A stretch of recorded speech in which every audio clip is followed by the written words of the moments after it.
बऱ्याच मुलींनी बऱ्याच मान्यवरांनी मनोगत व्यक्त केलेलं आहे। त्यामुळे सर्वांच्या भावना तुम्हा सर्वांच्यापर्यंत पोहोचलेल्या आहेत।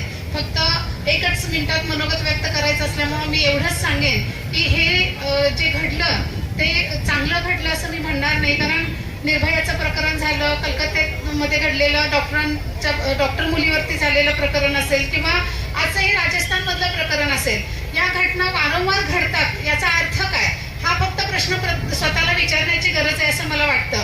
कारण आज समाजामध्ये या ज्या विकृती बळावलेल्या आहेत आणि ह्या ज्या घटना सगळीकडे घडलेल्या आहेत, याला कुठंतरी कायद्याचा धाक असला पाहिजे। धनाजी कुंभारदादांनी आता जे मनोगत व्यक्त केलं त्याच्याशी मी अत्यंत सहमत आहे। आणि गिरीश काकांनी पण जसं सांगितलं की शिवाजी महाराजांनी जी शिक्षा ठोठावलेली होती, आपला माणूस म्हणून त्यांनी त्याची गळ केली नव्हती, तर मला वाटतं की ह्या निषेध मोर्चाचा मूक मोर्चे आणि समाजाचा जो रोष समाजामध्ये प्रकट होतोय, हा रोष सरकारपर्यंत कुठेतरी पोहोचावा आणि सरकारनं या विकृतींच्या विरोधात अतिशय कडक असा कायदा आणावा आणि जलदगती न्यायालयामध्ये असे खटले चालवून अशा नराधमांना कठोरात कठोर शिक्षा करावी।